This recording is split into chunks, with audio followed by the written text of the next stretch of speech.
To my channel. അപ്പോൾ കുറച്ച് ദിവസം മുമ്പ് ഞാനൊരു വീഡിയോ ഇട്ടിട്ടുണ്ടായിരുന്നു, കുഞ്ഞുങ്ങളെയും കൊണ്ട് നമ്മൾ ട്രിപ്പ് പോകുമ്പോൾ എന്തൊക്കെ സാധനങ്ങൾ എടുക്കണമെന്ന്. അപ്പോൾ ആ വീഡിയോയിൽ ഞാൻ പറയുന്നുണ്ടായിരുന്നു ഞങ്ങൾ ഗോവയ്ക്കായിരുന്നു ട്രിപ്പ് പോയതെന്ന്.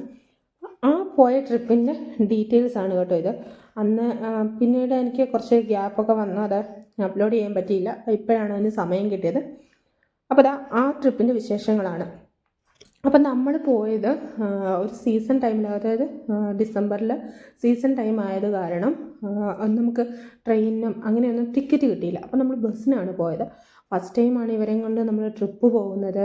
പിന്നെ അതേപോലെ എപ്പോഴും ഒരു ഫ്ലാറ്റിനകത്ത് അടച്ചിരുന്നിട്ട് പുറത്തോട്ടിറങ്ങുമ്പോഴത്തെ ഇവരുടെ റിയാക്ഷൻസ് എങ്ങനെയാണെന്ന് അറിയത്തില്ല. ഞാൻ ആകെ ഒരു പ്രാവശ്യം ഇവരെയും കൊണ്ട് ഇവരെ ജനിച്ച് കഴിഞ്ഞിട്ട് 6 മന്തിൽ ഇങ്ങോട്ട് ബാംഗ്ലൂർക്ക് വന്നതും പിന്നെ നമ്മൾ ബാംഗ്ലൂരിൽ ആകെ ഒരു പ്രാവശ്യം നാട്ടിലോട്ട് പോയിട്ടുള്ളതേ ഉള്ളൂ. അല്ലാതെ നമ്മൾ അങ്ങനെ ഇവരെയും കൊണ്ട് ട്രിപ്പോ അല്ലാതെ ഇങ്ങനെയൊന്നും പോയിട്ടില്ല. അപ്പോൾ അതുകൊണ്ട് എങ്ങനെയായിരിക്കും ഇവരുടെ റിയാക്ഷൻസ് എന്ന്, ഇവർ പുറത്തോട്ടിറങ്ങുമ്പോൾ എങ്ങനെ ഇത് ചെയ്യുമെന്ന് ഒന്നും അറിയത്തില്ല. ഞാനും ചേട്ടനും പിള്ളേരും മാത്രമേ ഉള്ളായിരുന്നു എന്തായാലും. അപ്പോൾ അങ്ങനെ നമ്മൾ ബാംഗ്ലൂരിൽ നിന്ന് ഗോവയ്ക്ക് നമ്മൾ ബസ്സിനാണ് പോയത്. അത് നമ്മൾ സ്ലീപ്പർ ബസ്സിന് ബുക്ക് ചെയ്ത് അങ്ങനെയാണ് പോയത്. പക്ഷെ അപ്പം നമുക്ക് അന്നൊരു ഫംഗ്ഷൻ ഉണ്ടായിരുന്നു, പോകുന്നതിന് അന്ന് രാവിലെ തന്നെ. അപ്പോൾ ഫംഗ്ഷനൊക്കെ കഴിഞ്ഞ് നമ്മൾ പോകുന്നത്. അപ്പം മെയിൻ എൻ്റെ എയിമെന്ന് പറഞ്ഞാൽ അന്ന് രാവിലെ പകൽ ഫുൾ ടൈം പിള്ളേരെ ഉറക്കിയിട്ടേ ഇല്ല. കാരണം ഉറക്കിക്കഴിഞ്ഞാൽ അവർ രാത്രിയിൽ ഉറങ്ങത്തില്ല. അപ്പം നമ്മൾ ഫസ്റ്റ് ടൈമാണ് പോകുന്നത്, എങ്ങനെയായിരിക്കും ഒന്നും അറിയത്തില്ല. പെട്ടെന്ന് നമ്മൾ ഈ ഫംഗ്ഷന് പോകേണ്ടത് കാരണം നമുക്ക് ഒരുപാട് ലഗേജും എല്ലാം ഇങ്ങനെ കുത്തിക്കൊള്ളിച്ച് കൊണ്ടുപോകാനും പറ്റത്തില്ല. അങ്ങനെ കുറേ ആ സമയത്ത് നമുക്ക് ഈ രണ്ടും ഫംഗ്ഷനും ഇതും കൂടെ വന്നത് കാരണം നമുക്ക് കുറച്ച് ബുദ്ധിമുട്ടുണ്ടായി. അപ്പോൾ എന്നാലും സാരമില്ല, നമ്മളെല്ലാം അഡ്ജസ്റ്റ് ചെയ്ത് പോയി. ഇവരെ കളിപ്പാട്ടങ്ങളൊന്നും ഞാൻ കൂടുതൽ എടുത്തിട്ടില്ലായിരുന്നു. അങ്ങനെ ഇവരെ പകൽ ഫുള്ള് ഉറക്കാതിരുന്ന് നമ്മൾ കൊണ്ടുപോയി. പക്ഷേ മോൻ കയറിയപ്പോൾ തന്നെ ഉറങ്ങി, അവൻ കുഴപ്പമില്ലാതെ ഉറങ്ങി. അങ്ങനെ നമ്മൾ 8:30 ആയപ്പോൾ നമ്മളിവിടുന്ന് ബസ്സിന് പോയി. നമ്മളവിടെ രാവിലെ 9:30 ആയപ്പോൾ അവിടെ ചെന്നു. അപ്പോൾ നമ്മളെ പിക്ക് ചെയ്യാൻ വേണ്ടി ഓൾറെഡി കാറ് വന്ന് അവിടെ വെയിറ്റ് ചെയ്യുമായിരുന്നു. കാരണം നമ്മൾ മക്കളെയും കൊണ്ട് പോകുന്നത് കാരണം നമ്മൾ ഇൻഡിവിജ്വലായിട്ട് വണ്ടി ബുക്ക് ചെയ്തിട്ടുണ്ടായിരുന്നു. അല്ലാതെ നമ്മൾ ഇങ്ങനെ പാക്കേജായിട്ട് പോകുമ്പോൾ അവർ ബസ്സും അങ്ങനെയൊക്കെയാണ് വിടുന്നത്. പക്ഷേ നമ്മളിത് ഓൾറെഡി അവരോട് പറഞ്ഞ് കാറ് ബുക്ക് ചെയ്യിപ്പിച്ചിട്ടുണ്ടായിരുന്നു. അങ്ങനെയായിരുന്നു നമ്മൾ പോയത്. കാരണം ഇവരെ 3 പേരെയും കൊണ്ട് ഓൾറെഡി ഞങ്ങൾ 2 പേരും തന്നെയുള്ളൂ. അപ്പം ഇവരെ ബസ്സിനും അങ്ങനെയൊക്കെ കൊണ്ടുപോകുമ്പോൾ ഇവരെങ്ങനെയൊക്കെ ആയിരിക്കും, കുറേ പേരുടെ കൂട്ടത്തിലൊക്കെ ആകുമ്പോൾ എങ്ങനെയായിരിക്കും ആ ടൈമിലൊന്നും അറിയത്തില്ല. അപ്പം ജസ്റ്റ് ഇരുന്നൊക്കെ നമ്മൾ പോകുന്ന സമയത്ത് അതുകൊണ്ട് നമ്മൾ പ്രൈവറ്റായിട്ട് നിന്ന്. അങ്ങനെ നമ്മൾ ഒരു 9:30 ആയപ്പോൾ പഞ്ചിങ് ബസ് സ്റ്റാൻഡിലെത്തി. അവിടെ നിന്ന് നമ്മളെ പിക്ക് ചെയ്ത് ഏകദേശം ഒരു കുറച്ച് ഇത്ര ദൂരം ഉണ്ടായിരുന്നു, ഒരു അരമണിക്കൂർ ദൂരം ഇല്ലായിരുന്നു. നമ്മൾ താമസിക്കുന്ന സ്ഥലത്തെത്തി. സാലിഗോ എന്ന് പറയുന്ന സ്ഥലമാണ്. അതിൻ്റെ കറക്റ്റ് പ്രൊനൗൺസിയേഷൻ ഇതാണോ എന്ന് എനിക്കറിയില്ല, ഞാൻ ഇനിവേ താഴെ കൊടുത്തേക്കും. അങ്ങനെ നമ്മളെത്തി, ഹോട്ടലിലെത്തി. എന്നിട്ട് നമ്മൾ ബ്രേക്ക്ഫാസ്റ്റ് കഴിച്ചു. അത് കഴിഞ്ഞ് നമ്മൾ നന്നായിട്ടൊന്ന് ഉറങ്ങി. വൈകുന്നേരമായപ്പോൾ നമ്മൾ അവിടെ കുറച്ച് നടക്കാൻ വേണ്ടി പോയി.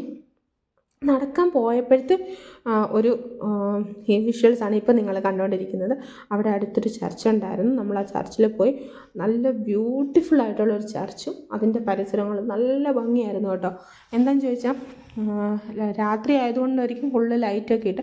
പിന്നെ അവിടെ നല്ല കുറേ സ്ഥലങ്ങളുണ്ടായിരുന്നു കുഞ്ഞുങ്ങൾക്ക് ഓടി കളിക്കാനും അങ്ങനെയൊക്കെ. അപ്പം പക്ഷേ ചർച്ച് അടച്ചിരിക്കുകയായിരുന്നു. പക്ഷെ നമ്മൾ പുറത്തു നിന്ന് നമുക്ക് കാണാൻ പറ്റും, ഭയങ്കര ഗ്രില്ലിട്ടിരിക്കുകയായിരുന്നു. ഇപ്പോൾ കുഞ്ഞുങ്ങൾ നിന്ന് നോക്കുന്നില്ലേ, അതുപോലെ ആ ഗ്രില്ലിട്ടിരിക്കുകയായിരുന്നു. പക്ഷെ നമുക്ക് അകത്തെ കാണാൻ പറ്റും, രൂപങ്ങളൊക്കെ കാണാൻ പറ്റും. പക്ഷെങ്കിൽ നമുക്ക് അകത്തേക്ക് കടക്കാൻ പറ്റില്ലായിരുന്നു. അവിടെ എന്തോ പ്രാക്ടീസൊക്കെ നടക്കുന്നുണ്ടായിരുന്നു. അകത്തെന്തോ പാട്ടിൻ്റെ എന്തൊക്കെയോ ഉണ്ടായിരുന്നു. അപ്പോൾ അവരിങ്ങനെ ഗ്രില്ലിട്ടിരിക്കുകയായിരുന്നു. അപ്പോൾ നമ്മളങ്ങനെ കുറച്ച് നേരം അവിടെ സ്പെൻഡ് ചെയ്തു ടൈം. നല്ല കാം ആൻഡ് ക്വയറ്റായിട്ടുള്ള ഏരിയ. അവിടെ ഒരുപാട് പേരിങ്ങനെ വന്നിരിക്കുന്നു ഒക്കെ ഉണ്ടായിരുന്നു കേട്ടോ. അങ്ങനെ കുറേ നേരം അവിടെ സ്പെൻഡ് ചെയ്തു. പിന്നെ അവിടെ കുറച്ച് പുറത്തോട്ടിറങ്ങുമ്പോഴത്തേന് കുറേ സ്ട്രീറ്റ് ഫുഡും അങ്ങനെയുള്ള കാര്യങ്ങളൊക്കെ ഉണ്ടായിരുന്നു. അങ്ങനെ അവിടെ നിന്ന് വെളിയിൽ വന്നു, കുറച്ച് നേരം ഒക്കെ പോയി. പിന്നെ ഫുഡ് കഴിച്ചിട്ട് നേരെ നമ്മൾ തിരിച്ച് റിസോർട്ടിലോട്ട് വന്നു കഴിഞ്ഞ് ഫ്രഷായി നമ്മൾ കിടന്ന് ഉറങ്ങി കേട്ടോ. നമ്മൾ അത്രയും നടന്നു പോയ ക്ഷീണവും എല്ലാം കൂടി ആയപ്പോഴത്തേന് നമ്മൾ ഉറങ്ങിയതിന് ശേഷം രാവിലെ നമ്മളെ പിക്ക് ചെയ്യാൻ വേണ്ടി വണ്ടി വരും. അപ്പോൾ അവർ 9 മണിയാകുമ്പോൾ രാവിലത്തെ ബ്രേക്ക്ഫാസ്റ്റ് മാത്രമേ നമുക്ക് റിസോർട്ടിൽ നിന്ന് കിട്ടുമായിരുന്നു. ഉച്ചയ്ക്കത്തെയും വൈകിട്ടത്തെയും കിട്ടില്ല, കാരണം നമ്മൾ സൈറ്റ് സീയിങ്ങിന് പോവുകയാണല്ലോ. അപ്പോൾ പിന്നെ അങ്ങനെ പിന്നെ നമുക്ക് ഉച്ചയ്ക്ക് വന്ന് കഴിക്കാനൊന്നും പറ്റത്തില്ല. അങ്ങനെ വലിയ റൂമൊന്നും അല്ലായിരുന്നു, ഒരു ചെറിയ റൂമും ബാത്റൂം, പിന്നെ അതിനോട് അറ്റാച്ച്ഡ് ചേർന്ന ഒരു ബാൽക്കണി, പിന്നെ നമുക്ക് അത്യാവശ്യം വേണ്ട ഫ്രിഡ്ജ്, കെറ്റിൽ, അങ്ങനെയുള്ള എല്ലാ സാധനങ്ങളും അവിടെ തന്നെ ഉണ്ടായിരുന്നു. ഞാൻ പക്ഷേങ്കിൽ കെറ്റിലും എല്ലാം എടുത്തുകൊണ്ടാണ് പോയത്, കാരണം മക്കളെയും കൊണ്ട് പോകുന്നതായതുകൊണ്ട് ഞാൻ കെറ്റിലൊക്കെ തന്നെ ഓൾറെഡി കൊണ്ടുപോയായിരുന്നു, കാരണം ഒരു റിസ്ക് എടുക്കണ്ടല്ലോ അവരുടെ കാര്യത്തിൽ എന്ന് വിചാരിച്ച്. പക്ഷേ അവിടെ ചെന്ന് കഴിഞ്ഞപ്പം നമ്മുടെ നാട് പോലുള്ളൊരു സ്ഥലമായിരുന്നു. പശുവും പട്ടിയും പൂച്ചയും എല്ലാം ഉണ്ടായിരുന്നു. അവർക്ക് അവിടെയും ഭയങ്കരമായിട്ട് ഇഷ്ടമായി കേട്ടോ, ഈ റിസോർട്ടിൻ്റെ അവിടെ. കുറച്ച് ഉള്ളിലോട്ടാണ് റിസോർട്ട്, പക്ഷേങ്കിൽ ഒരു കാമൻ ഗോയിട്ടായിട്ടുള്ള ഒരു ഏരിയ ആയിരുന്നു. അങ്ങനെ നമ്മൾ 10 മണിയൊക്കെ നമ്മുടെ കാറ് വന്നിട്ടുണ്ടായിരുന്നു നമ്മളെ പിക്ക് ചെയ്യാനായിട്ട്. അപ്പോൾ നമ്മൾ ബ്രേക്ക്ഫാസ്റ്റൊക്കെ കഴിച്ചു. ഒരു 9 മണിയൊക്കെ ആയപ്പോഴത്തേന് അവർ നമ്മളെ വന്ന് വിളിച്ചിട്ടുണ്ടായിരുന്നു റൂമിൽ. ബ്രേക്ക്ഫാസ്റ്റ് റെഡി ആയിട്ടുണ്ടെന്ന് പറഞ്ഞിട്ടുണ്ട്. 9 മണിയാകുമ്പോൾ ബ്രേക്ക്ഫാസ്റ്റ്, ഒരു 9, 9:30, 10 മണിക്കുള്ളിൽ തന്നെ നമുക്ക് പോകാനുള്ള കാറും വരും. അങ്ങനെയാണ്. അപ്പോൾ അന്ന് നമുക്ക് പൂരി, ബാജി, പൊഹ, പിന്നെ എന്തായിരുന്നു വേറെ, ബ്രെഡ് ഓംപ്ലേറ്റ്, അതൊക്കെയായിരുന്നു നമ്മുടെ ബ്രേക്ക്ഫാസ്റ്റ്. ഞാൻ പറഞ്ഞ പോയത് 3 നൈറ്റ്സും 4 ഡേയ്സും ആയിട്ടായിരുന്നു. 4 ഡേയ്സ് എന്ന് പറയുമ്പോൾ നമ്മൾ ചെല്ലുന്ന അന്നത്തെ കൂടെ കൂട്ടിയിട്ടാണ് കേട്ടോ. ചെല്ലുന്ന അന്ന് പക്ഷേ നമ്മൾ ഫുൾ ടൈം റെസ്റ്റായിരുന്നു. പോരുന്ന അന്നും നമ്മൾ റെസ്റ്റായിരുന്നു. എങ്ങനെ പെട്ടെന്ന് ശരിക്കും 2 ദിവസം നമ്മൾ സൈറ്റ് സീയിങ്ങിനൊക്കെ പോയിട്ടുള്ളൂ. അപ്പം ഫസ്റ്റ് ഡേ ത്തെ കാര്യമാണ് ഇപ്പം ഈ വീഡിയോയിലുള്ളത് കേട്ടോ. ഈ വീഡിയോയിൽ തന്നെ കൊള്ളാനുള്ളതേ ഉള്ളൂ ഫസ്റ്റ് ഡേയിൽ. കാരണം അവർ കുറേ സ്ഥലങ്ങൾ നമുക്ക് പറഞ്ഞു ഫസ്റ്റ് ഡേയിൽ ഇത്ര സ്ഥലങ്ങൾ പോകുന്നു. പക്ഷെ നമുക്ക് എല്ലാ സ്ഥലങ്ങളും കവർ ചെയ്യാൻ പറ്റിയിട്ടില്ല. കാരണം നമ്മൾ ഈ കുഞ്ഞുങ്ങളെയും കൊണ്ട് പോകുമ്പോൾ അവർ എൻജോയ് ചെയ്യുന്ന കുറേ സ്ഥലങ്ങളുണ്ടല്ലോ, അതായത് ബീച്ച്, അങ്ങനെയുള്ള സ്ഥലത്ത് അവർ കൂടുതൽ സമയം സ്പെൻഡ് ചെയ്യും. അപ്പം നമുക്ക് അവരുടെ സന്തോഷമാണല്ലോ, നമ്മൾ അതിന് വേണ്ടിയാണല്ലോ നമ്മൾ പോകുന്നതും. അപ്പോൾ അവർ ബീച്ചിലൊക്കെ കൂടുതൽ സമയം സ്പെൻഡ് ചെയ്യുമ്പോൾ നമുക്ക് വേറെ പല സ്ഥലങ്ങളും കവർ ചെയ്യാൻ പറ്റാതെയാവും. അപ്പോൾ അങ്ങനെ കുറേ ഇത് വന്നായിരുന്നു. അപ്പോൾ നമ്മൾ അധികം സ്ഥലങ്ങളൊന്നുണ്ട്. ഫസ്റ്റ് നമ്മൾ പോയ ഡോൾഫിൻ പോയിൻ്റ് എന്ന് പറഞ്ഞിട്ട്, അപ്പം അവിടെ നമുക്ക് ഈ ഡോൾഫിൻ പോയിൻറ്റിനകത്ത് നമുക്ക് ഓൾറെഡി എന്താ പറയണ്ടേ, ഒരു ടിക്കറ്റ് എടുക്കണം അവിടെ. ആ ടിക്കറ്റിന് എനിക്ക് തോന്നുന്നു 300 ആയിരുന്നു എന്ന് തോന്നുന്നു പെർ ഹെഡ്. അത് കുട്ടികൾക്കില്ല കേട്ടോ, നമുക്ക് മാത്രമേ ഉള്ളൂ, നമുക്ക് 2 പേർക്ക്. അപ്പോൾ അവർ ഓൾറെഡി ആ ടിക്കറ്റിൽ എഴുതിയിട്ടുണ്ട് നിങ്ങൾക്ക് ലക്കുണ്ടെങ്കിൽ മാത്രമേ ഈ ഡോൾഫിനെ കാണാൻ പറ്റത്തുള്ളൂ. അങ്ങനെ നമ്മൾ കടലിലൂടെ ഏകദേശം 1 മണിക്കൂറോളം, 45 to 50 മിനിറ്റ്സ് എന്ന് തോന്നുന്നു, നമ്മൾ 1 മണിക്കൂറോളം നമ്മൾ ആ കടലിലൂടെ യാത്രയുണ്ട്. അപ്പോൾ ജസ്റ്റ് ഒന്ന് ഇങ്ങനെ ഡോൾഫിനൊന്ന് ജസ്റ്റ് ഒന്ന് ഇങ്ങനെ ഒരു സ്വിം ചെയ്യുന്നത് മാത്രമേ നമ്മൾ കണ്ടിട്ടുള്ളൂ. അല്ലാതെ നമുക്കിങ്ങനെ ഫുള്ളായിട്ട് ഇങ്ങനെ ഒന്ന് പൊങ്ങി ചാടുന്ന ആ ഒരു ഇത് നമുക്ക് കിട്ടിയിട്ടില്ലായിരുന്നു.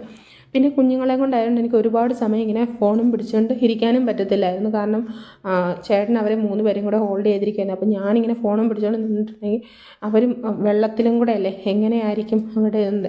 ഈ ബോട്ടിലോട്ട് കയറുന്നതിന് മുമ്പ് ഇവർ വെള്ളം കണ്ടപ്പോഴത്തേന് ഭയങ്കര സന്തോഷമായിരുന്നു. വെള്ളം കയറത്തില്ലായിരുന്നു ബോട്ടിലോട്ട്. എന്ത് ചെയ്താൽ ഞാൻ ബോട്ടിൽ കയറി കഴിഞ്ഞ് കുറച്ച് നേരമൊക്കെ അവിടെ അവരിരുന്നു കേട്ടോ. പിന്നെ അത് കഴിഞ്ഞപ്പോഴത്തേനും നല്ല വെയിലൊക്കെ ആയിരുന്നു. അവർക്ക് വിശക്കാനും വെള്ളം കുടിക്കാനും ഒക്കെ തുടങ്ങി. നമ്മളുടെ കയ്യിൽ ചെറിയ ചെറിയ സ്നാക്സൊക്കെ നമ്മൾ ഓൾറെഡി എടുത്തിട്ടുണ്ടായിരുന്നു. അപ്പോൾ അതൊക്കെ കൊടുത്തു. അവരെ അങ്ങനെ പിടിച്ചിരുത്തിക്കൊണ്ടാണ് ഞാൻ ഓൾറെഡി ഈ വീഡിയോസൊക്കെ എടുക്കുന്നത്. അപ്പം നമ്മൾ ഈ കടലിലൂടെ പോകുന്ന സമയത്ത് അതിൻ്റെ ചുറ്റിനും ഉള്ള കോട്ടയൊക്കെ അവർ നമുക്ക് കാണിച്ചു തരും. അപ്പോൾ അതൊക്കെ നമ്മളവിടെ എക്സ്പ്ലെയിൻ ചെയ്ത് തരുന്നുണ്ടായിരുന്നു. അഗോഡ ഫോർട്ട്, അതൊക്കെ നമുക്ക് അതിന് ചുറ്റിനുമുള്ള കാര്യങ്ങളൊക്കെ നമുക്ക് എക്സ്പ്ലെയിൻ ചെയ്ത് തരുന്നുണ്ട്. സത്യം പറഞ്ഞാൽ എനിക്ക് നല്ലതായിട്ടൊന്നും കേൾക്കാൻ പോലും പറ്റില്ല. ഇവർ കുറച്ച് നേരം കഴിഞ്ഞപ്പോൾ തന്നെ ഇവർ ചെറുതായിട്ട് ഇവർ അടങ്ങിയിരിക്കുന്നില്ല, കഴിക്കുന്ന സാധനം അങ്ങോട്ടും ഇങ്ങോട്ടും പിടിക്കുക, അങ്ങനെയൊക്കെ കുറേ ഇതൊക്കെ ആയിരുന്നു.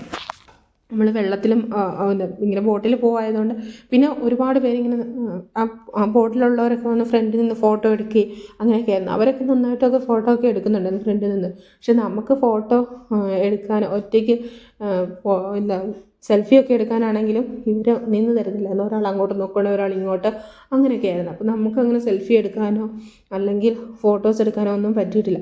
സത്യം പറഞ്ഞാൽ ഈ ട്രിപ്പിൽ എനിക്ക് അധികം ഫോട്ടോസൊന്നും എടുക്കാൻ പറ്റില്ല. ഞാനായിട്ട് എടുത്തിട്ടുള്ള കുറച്ച് ഫോട്ടോസൊക്കെ ഉള്ളൂ. അല്ലാതെ ഇവരൊന്നിലും നിന്ന് തരത്തില്ലായിരുന്നു. ഇവർ വെള്ളം കണ്ടു കഴിഞ്ഞാൽ പിന്നെ ഓടും. പിന്നെ അല്ലാത്ത സ്ഥലങ്ങൾ ഇവർക്ക് ഭയങ്കര, ഞാൻ പറഞ്ഞില്ലേ, ഇവരിങ്ങനെ പെരക്കകത്തിൽ തന്നെ അടച്ചിരുത്ത് വളരുന്നതായതുകൊണ്ട് ഇവർക്ക് പുറത്തോട്ടൊക്കെ കാണുമ്പോൾ ഭയങ്കര എക്സൈറ്റഡ് ആയിരുന്നു. അപ്പോൾ ചേട്ടൻ 3 പേരും കൂടെ ഇങ്ങനെ കെട്ടിപ്പിടിച്ച് ഹോൾഡ് ചെയ്തിരിപ്പുണ്ടായിരുന്നു. ഞാൻ ഇടയ്ക്ക് അപ്പോൾ ചേട്ടൻ എന്നോട് പറഞ്ഞു, ഞാൻ ഇവരെ പിടിച്ചോളാം, നീ വീഡിയോ എടുക്കുന്നെങ്കിൽ എടുത്തോളാൻ പറഞ്ഞു. അപ്പം ഇവിടെ മാത്രമേ ഞാൻ കുറച്ചെങ്കിലും വീഡിയോ എടുത്തിട്ടുള്ളൂ. പിന്നെ അങ്ങോട്ട് പോയിടത്തൊന്നും ജസ്റ്റ് വീഡിയോ എടുത്തിട്ടുള്ളൂ. അതുകൊണ്ട് എനിക്ക് വിശദമായിട്ട് എല്ലാ കാര്യങ്ങളും പറഞ്ഞു തരാനോ ഒന്നും എനിക്ക് പറ്റിയിട്ടുണ്ടാവില്ല ഈ വീഡിയോയിൽ, ഈ ട്രിപ്പിൽ. കാരണം ഇവർ കുറച്ചും കൂടെ വളർന്നു കഴിഞ്ഞാൽ പിന്നെ കുഴപ്പമില്ല നമ്മൾ ട്രിപ്പൊക്കെ പോകുമ്പോൾ. പക്ഷേ ഇപ്പം എനിക്ക് അത്രയും ഇവരെ വെച്ചുകൊണ്ട് പറ്റത്തില്ല. കാരണം ഇവരെ എപ്പോഴും നമ്മൾ ഹോൾഡ് ചെയ്ത് പിടിച്ചുകൊണ്ടേ ഇരിക്കണം കേട്ടോ. ഇതുപോലെ ഒരുപാട് എന്താ പറയുക, ഇങ്ങനെ ബോട്ടുകളൊക്കെ ഇങ്ങനെ പോകുന്നുണ്ടായിരുന്നു കേട്ടോ. പിന്നെ അവരിങ്ങനെ അകോടെ ഫോട്ടോമൊക്കെ കാണിച്ചു തന്നു. അത് കഴിഞ്ഞ് നമ്മൾ അവിടെ നിന്ന് ഇറങ്ങി.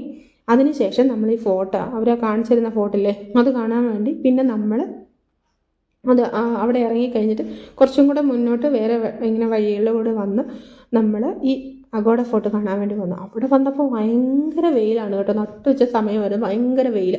ആ വെയിലത്തൂടെ ഇവരാണെങ്കിൽ അങ്ങോട്ടും ഇങ്ങോട്ടും എല്ലാം ഓട്ടമായിരുന്നു. എനിക്ക് ശരിക്കും പറഞ്ഞാൽ പേടിയായിരുന്നു.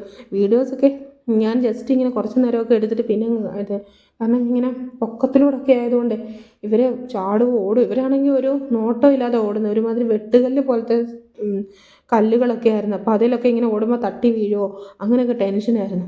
ചേട്ടന് 3 പേരും കൂടെ ഹോൾഡ് ചെയ്യാനും പറ്റത്തില്ല. അവനാണെങ്കിൽ നിൽക്കുന്നില്ല, ഓട്ടം. പിന്നെ കുറച്ച് നേരം കഴിഞ്ഞപ്പോഴത്തേനും ഞങ്ങളവിടെ കുറച്ച് നേരം റെസ്റ്റ് എടുത്തു. അപ്പോൾ അവിടെ ഒരു ആൻറ്റി കണ്ടപ്പോഴത്തേന് നിവ ഭയങ്കരമായിട്ട് അവരോട് അങ്ങ് അറ്റാച്ച്ഡായി. അവരോട് ഉമ്മ കൊടുക്കുകയും അവരോട് വർത്തമാനം പറയുകയും ഒക്കെ ഭയങ്കരമായിരുന്നു. അവർക്കും ഭയങ്കര സന്തോഷമായി കേട്ടോ. ഞാനത് അവരുടെ ഫേസ് കാണിക്കണ്ടല്ലോ എന്ന് വിചാരിച്ചാണ് ഞാനിതിൽ എടുക്കാഞ്ഞത്. പക്ഷേ അവരുടെ കുറേ സമയം ഇങ്ങനെ സ്പെൻഡ് ചെയ്തു. അത് കഴിഞ്ഞിട്ട് വീണ്ടും ഞങ്ങൾ അവിടെ നിന്ന് ഇറങ്ങി. അപ്പോൾ അതിനുള്ളിലൂടെ ഈ ആഗോഡ ഫോർട്ടിൻ്റെ ഉള്ളിലൂടെ പോകുന്ന സമയത്ത് അവിടെ ഇങ്ങനെ പഴയ ഗോവയിലെ ചർച്ചുകൾ എങ്ങനെയായിരുന്നു, ആ ചർച്ച് ഇപ്പം എങ്ങനെയാണ്, അങ്ങനെ പഴയ ഫോർട്ടിനകത്ത് ഓരോ കാര്യങ്ങളും അവിടെ ഇങ്ങനെ ഫോട്ടോ ആയിട്ട് ഇങ്ങനെ വെച്ചിട്ടുണ്ടായിരുന്നു. അതും ഞാൻ ജസ്റ്റ് ഒന്ന് വീഡിയോ എടുത്തതേ ഉള്ളൂ. അതിനുശേഷം നമ്മൾ പുറത്തേക്ക് ഇറങ്ങി. ഞാൻ പറഞ്ഞല്ലോ നല്ല വെയിലായിരുന്ന കാരണം ഇവർ കരയാൻ തുടങ്ങിയായിരുന്നു. വെള്ളം വേണം അങ്ങനെ ഓരോന്ന് പറഞ്ഞ് അവർ കരയാൻ തുടങ്ങി. പിന്നെ അതിനുള്ളിൽ നിന്ന് പുറത്തേക്ക് ഇറങ്ങിയപ്പോൾ അവർ ഭയങ്കര ഹാപ്പിയായി കേട്ടോ. കാരണം അവർക്ക് ഓടി നടക്കാൻ ഇഷ്ടം പോലെ സ്ഥലങ്ങളുണ്ട്. അപ്പോൾ അങ്ങനെ അവരിങ്ങനെ ഓടി നടക്കുമായിരുന്നു ഈ പുല്ലിനകത്ത് കൂടെ. കാരണം അവർക്കത് ഭയങ്കരമായിട്ട് ഇഷ്ടമായി. കാരണം ആൾക്കാർ നടക്കുന്ന സ്പേസ് അല്ല. അപ്പം അവിടെ ഇങ്ങനെ ഓരോരുത്തരും ഇങ്ങനെ ഇരിക്കുന്നൊക്കെ ഉണ്ടായിരുന്നു. ഇവരതിൽ കൂടെ ഭയങ്കരമായിട്ട് ഓടാൻ തുടങ്ങി കേട്ടോ. അപ്പോൾ ഞാൻ കുറച്ച് നേരമൊക്കെ വീഡിയോ എടുത്തു. അത് കഴിഞ്ഞപ്പോൾ അവിടെ ഇങ്ങനെ പൈപ്പിൽ കൂടി ഇങ്ങനെ വെള്ളം പോകുന്നുണ്ടായിരുന്നു. ഇവരെ വെള്ളത്തിൽ ചവിട്ടാനും അങ്ങനെയൊക്കെ പോയി. അത് കാരണം ഞാൻ പിന്നെ വീഡിയോ ഓഫ് ചെയ്തു. കാരണം ഇവർ പിടിച്ചിട്ട് നിൽക്കുന്നില്ലായിരുന്നു, ഓട്ടമായിരുന്നു. ഞാൻ പറഞ്ഞല്ലോ ഇവർ ഭയങ്കരമായിട്ട് ഇവരിങ്ങ് എൻജോയ് ചെയ്യുമായിരുന്നു. ഇവരങ്ങ് ഓട്ടമായിരുന്നു. ഞങ്ങൾ 2 പേരും പുറകെ ഓടും ഇവർ പോകുന്ന വഴിക്ക്. ഒരാൾ അങ്ങോട്ട് പോകും, മറ്റൊരാൾ ഇങ്ങോട്ട് പോകും. അങ്ങനെയൊക്കെ കുറേ നേരം അവിടെ കിടന്ന് ഓടി കളിച്ചു. അതിനുശേഷം ഞങ്ങൾക്ക് വിശന്നു കേട്ടോ. ഭയങ്കര വെയിലില്ലായിരുന്നു. ഞങ്ങൾ കുറച്ച് നേരം കഴിഞ്ഞപ്പോൾ തന്നെ ഞങ്ങളെ ഫോട്ടോയിൽ തന്നെ മുഴുവനൊന്നും കണ്ടിട്ടില്ല. കുറേ സ്ഥലങ്ങൾ കാണാനുണ്ടായിരുന്നു. ഞങ്ങൾ അവിടെ നിന്ന് വിശപ്പ് കൊണ്ട് ഞങ്ങൾ ഇറങ്ങിപ്പോന്നതാണ്. അതിനുശേഷം ഞങ്ങൾ വന്ന് ഫുഡ് കഴിച്ചു കേട്ടോ. ഫുഡ് കഴിക്കാൻ വേണ്ടി ഇരുന്നപ്പോഴും അവിടെയും എന്താ പറയണ്ടേ, നല്ല തിരക്കായിരുന്നു കേട്ടോ. ഫുഡ് കഴിക്കാൻ വേണ്ടി ഞങ്ങളെ ഡ്രൈവർ തന്നെ നമുക്കിങ്ങനെ ഓരോ സ്ഥലങ്ങൾ കൊണ്ടുവരുമായിരുന്നു. അപ്പോൾ ഫുഡ് കഴിക്കാൻ വന്നിട്ട് അവിടെ ഭയങ്കര തിരക്ക്. പിന്നെ ഫുഡൊക്കെ കഴിച്ചു. അവിടെ നിന്ന് ഇറങ്ങി കഴിഞ്ഞപ്പോൾ നമ്മൾ പിന്നെ പോയത് തണ്ടർ വേൾഡിലേക്കായിരുന്നു കേട്ടോ. തണ്ടർ വേൾഡ് എന്ന് പറയുന്നത് ഒരു മാജിക്കാണ് ഇലക്ട്രിസിറ്റിയുടെ എന്ന് തന്നെ നമുക്ക് പറയാം. ശരിക്കും കാണേണ്ട ഒരു കാഴ്ച തന്നെയാണ് കേട്ടോ ഈ തണ്ടർ വേൾഡ്. സത്യം പറഞ്ഞാൽ തണ്ടർ വേൾഡ് എന്ന് പറയുമ്പോൾ ഞാൻ ഇതല്ലായിരുന്നു ഉദ്ദേശിച്ചത്. പക്ഷേങ്കിൽ പിന്നെ വന്നു കഴിഞ്ഞപ്പോൾ എനിക്ക് ഇഷ്ടമായി കേട്ടോ. ഒരു സയൻസ് മ്യൂസിയം, സയൻസ് പാർക്കെന്നോ സയൻസ് മ്യൂസിയം എന്നോ എന്താ അതിന് പറയുന്നത്, അങ്ങനെ ഒരു ഇതാണ്, സയൻസുമായി ബന്ധപ്പെട്ട കാര്യങ്ങളാണ്. അപ്പോൾ ഇത് കണ്ടില്ലേ, ഹെയർ ലിഫ്റ്റിങ് നല്ല രസമായിരുന്നു കേട്ടോ. അതിലിങ്ങനെ മുടിയൊക്കെ നല്ലതായിട്ട് ഷാമ്പു ചെയ്തൊക്കെ ആണെങ്കിൽ ഇങ്ങനെ നിൽക്കുമ്പോഴത്തേക്കും ഇതെല്ലാം ഇങ്ങനെ പറന്ന് നിൽക്കും. നല്ല ഭംഗിയായിരുന്നു. ഞാനും നിന്നായിരുന്നു. പക്ഷേ ഞാൻ ഫോട്ടോ എടുക്കാൻ എന്താണെന്ന് ചോദിച്ചാൽ എൻ്റെ മുടി അത്രയായിട്ട് പറന്നില്ല. കാരണം എൻ്റെ മുടിയിൽ കുറച്ച് എണ്ണയൊക്കെ ഉണ്ടായിരുന്നു. കാരണം അതങ്ങനെ അത്ര ഇതായിട്ട് വന്നില്ല. അത്രയും ഞാൻ ഷാമ്പു ഒന്നും ഇട്ടിട്ടില്ലായിരുന്നു. പിന്നെ ഇങ്ങനെ പല കാര്യങ്ങളുണ്ടായിരുന്നു അവിടെ കേട്ടോ. പറഞ്ഞല്ലോ ഇതൊരു സയൻസ് തീം പാർക്കാണ്. അപ്പം സയൻസുമായി ബന്ധപ്പെട്ട കുറേ കാര്യങ്ങളായിരുന്നു അവിടെ. പക്ഷെ നല്ല ഭംഗിയായിരുന്നു കേട്ടോ, കാണേണ്ടതായിരുന്നു. പക്ഷെ ലാസ്റ്റ് എത്തിയപ്പം അവരുടെ ഒരു തണ്ടർ ഷോ ഉണ്ടായിരുന്നു. അത് വന്നപ്പോൾ പിള്ളേർ ഭയങ്കരമായിട്ട് പേടിച്ചു. ഭയങ്കര കരച്ചിലായിരുന്നു നിവ.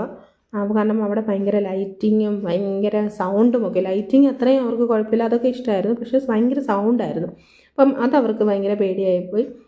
പിന്നെ ഈ ഹാൻഡ് കേജ്, എന്താ പറയണ്ടേ, ഇപ്പം അമ്പും വില്ലും അത് ഇങ്ങനെ വെക്കുമ്പം അതിലോട്ട് ഇലക്ട്രിസിറ്റി പാസ്സാകുന്നത്, പിന്നെ ഒരു പ്ലാസ്മ ചെയർ, അങ്ങനെ പല പല ഇതുണ്ടായിരുന്നു. ലിഫ്റ്റിംഗ് ഹെയർ, പിന്നെ പണ്ടത്തെ വാളും പരിചയമോ എന്തോ അങ്ങനെ ഒരു സാധനത്തിൽ ഒരു ഹാമർ ആൻഡ് ഷീൽഡ്, അങ്ങനെ പല പല കാര്യങ്ങളിലോട്ട് ഇങ്ങനെ കറണ്ട് പാസ് ചെയ്യുന്ന ഒരു പണ്ടത്തെ മഹാഭാരതം അതുപോലുള്ള കഥകളൊക്കെ നമ്മൾ കാണുമ്പോൾ അവർ അമ്പും വില്ലൊക്കെ ചെയ്യുന്ന സമയത്ത് ഈ അമ്പ് ഇങ്ങനെ പോകുന്ന സമയത്ത് അതിൻ്റെ അറ്റത്തിങ്ങനെ കറണ്ട് ഇങ്ങനെ പാസ്സാകുന്നതും ഒക്കെ നമ്മൾ കണ്ടിട്ടില്ലേ?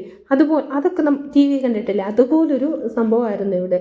അപ്പം അതിൻ്റെയൊക്കെ സൗണ്ട് കേട്ടപ്പോൾ പിള്ളേർക്ക് ഭയങ്കര പേടിയായി. പിള്ളേരില്ല, ഇവ ഭയങ്കര കരച്ചിലായിരുന്നു കേട്ടോ. പിന്നെ മോൻ അത് കുറച്ച് കഴിഞ്ഞപ്പോൾ അവനങ്ങ് ഉറങ്ങി.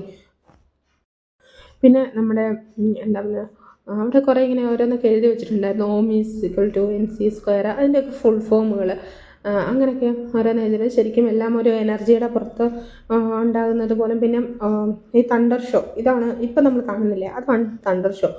ഒരു ഫുള്ളിങ്ങനെ കവർ ചെയ്ത് ഒരു മനുഷ്യൻ ഇങ്ങനെ ഡാൻസ് ചെയ്യുമ്പോൾ പുള്ളിയുടെ ശരീരത്തിലൂടെ ഇത്ര വോൾട്ട് കറണ്ട് പാസ് ചെയ്യുന്നു, അതിനെക്കുറിച്ചൊക്കെയുള്ള ആ കറണ്ടിനകത്തിൽ കളിക്കുന്ന അതിനെക്കുറിച്ചൊക്കെയുള്ള നമ്മളോട് പറയുന്നുണ്ട് കേട്ടോ. അവരെല്ലാം നമുക്ക് എക്സ്പ്ലെയിൻ ചെയ്ത് തരുന്നുണ്ട്. പക്ഷെ ഞാൻ ഇതുപോലെ തന്നെ നിവ ഭയങ്കര കരച്ചിലായിരുന്നത് കാരണം ഞാൻ ഈ വീഡിയോ എടുക്കുകയും അവളുടെ ഹോൾഡ് ചെയ്യുകയും കൂടെ ആയിരുന്നു. പിന്നെ മറ്റവരാണെങ്കിലും മോൻ ഉറങ്ങാൻ തുടങ്ങിയായിരുന്നു. മോൾക്ക് വലിയ പേടിയൊന്നും ഇല്ലായിരുന്നു, നിലയ്ക്ക് അവളിരുന്ന് കാണുന്നുണ്ടായിരുന്നു. അപ്പം അങ്ങനെ കുറേ നേരമൊക്കെ കണ്ട് ഞങ്ങൾക്ക് ഇവളെ ഇങ്ങനെ ഹോൾഡ് ചെയ്യുകയും വീഡിയോ എടുക്കുകയും കൂടെ എല്ലാം ഒന്നും പറ്റില്ല. ഞാൻ കുറച്ച് നേരമൊക്കെ വീഡിയോ എടുത്തു കേട്ടോ. അപ്പം ഇതൊന്ന് കണ്ടു നോക്കാം, നല്ല രസമാണ് കേട്ടോ. ശരിക്കും കറണ്ട് പാസ് ചെയ്യുന്നതും അതിൻ്റെ ഇതും ഡാൻസും തന്നെയല്ല, നമുക്ക് അവിടുത്തെ ലൈറ്റ്നിങ്, അവിടെയുള്ള ബാക്കിയുള്ള സെറ്റപ്പ് നല്ല അത് അറേഞ്ച് ചെയ്തിരിക്കുന്നതൊക്കെ കാണാൻ നല്ല ഭംഗിയാണ്. അപ്പം അതങ്ങനെ നമ്മൾ കുറച്ച് നേരം കണ്ടു. അതിനുശേഷം അതാണ് ലാസ്റ്റ്, ആ ഷോയുടെ ലാസ്റ്റ്, അതായത് ഈ പാർക്കിൻ്റെ ലാസ്റ്റ് ഈ ഷോയാണ്. അതും കൂടെ കഴിഞ്ഞ് നമ്മൾ പുറത്തേക്ക് വരികയാണ് കേട്ടോ.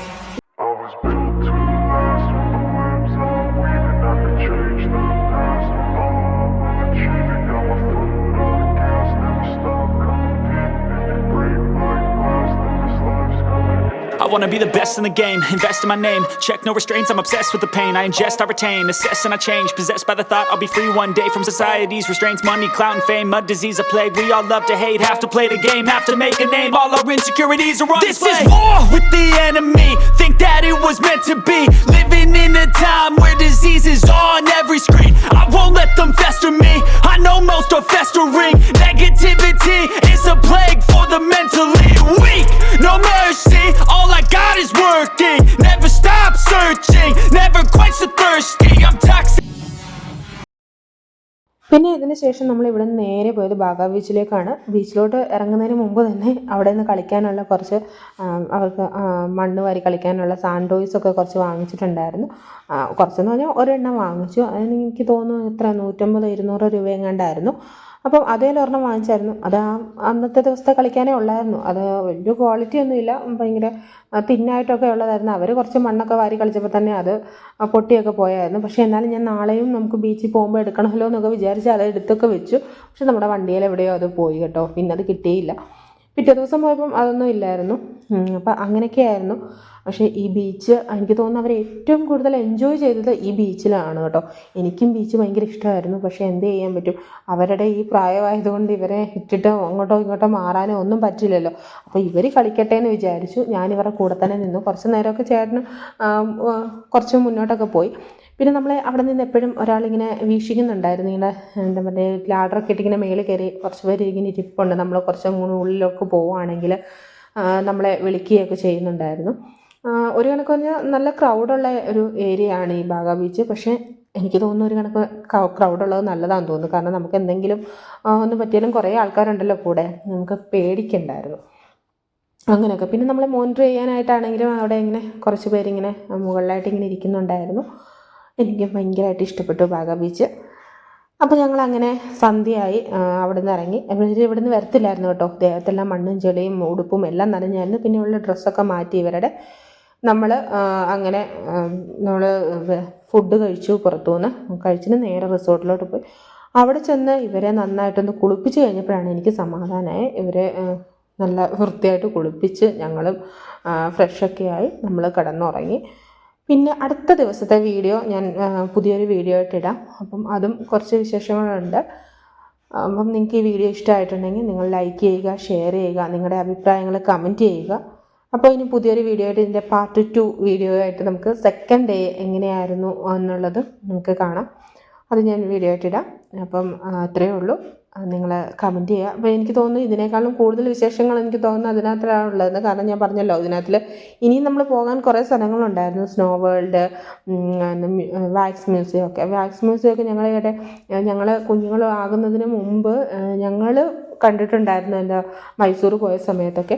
പക്ഷേ അവർക്കതൊന്നും കണ്ടാൽ മനസ്സിലാക്കാനുള്ള ഇതില്ലല്ലോ എന്ന് വിചാരിച്ച് ഞങ്ങൾ വാക്സ് മ്യൂസിയം ഒന്നും പോയില്ല. പിന്നെ സ്നോ വേൾഡ് ഇവിടെ ബാംഗ്ലൂരും ഉണ്ടല്ലോ, സ്നോ പാർക്ക്. അപ്പോൾ നമുക്ക് അവിടെ പിന്നാണേലും ഇവരെ കൊണ്ടുപോകാം എന്നൊക്കെ വിചാരിച്ചു. കാരണം സ്നോ പാർക്കിലൊന്നും കൊണ്ടുപോയാൽ പിന്നെ അവരിങ്ങോട്ട് വരത്തില്ല. എനിക്ക് ഈ ബീച്ച് പോലും അപ്പോൾ കാണാൻ പറ്റത്തില്ലായിരുന്നു, അവിടെ പോയിട്ടായിരുന്നു ഇങ്ങോട്ട് വരുന്നതെങ്കിൽ. അപ്പോൾ അങ്ങനെ അത്രയൊക്കെ ഉള്ളൂ. എപ്പോഴും പറയുന്നത് പോലെ തന്നെ നിങ്ങൾക്ക് ഈ വീഡിയോ ഇഷ്ടമായിട്ടുണ്ടെങ്കിൽ ലൈക്ക് ചെയ്യുക, കമൻറ്റ് ചെയ്യുക, നിങ്ങളുടെ അഭിപ്രായങ്ങൾ. സബ്സ്ക്രൈബ് ചെയ്യാതെ കാണുന്നുണ്ടെങ്കിൽ സബ്സ്ക്രൈബ് ചെയ്യുക. അപ്പോൾ പുതിയൊരു വീഡിയോയുമായി വീണ്ടും കാണാം. Thanks to all.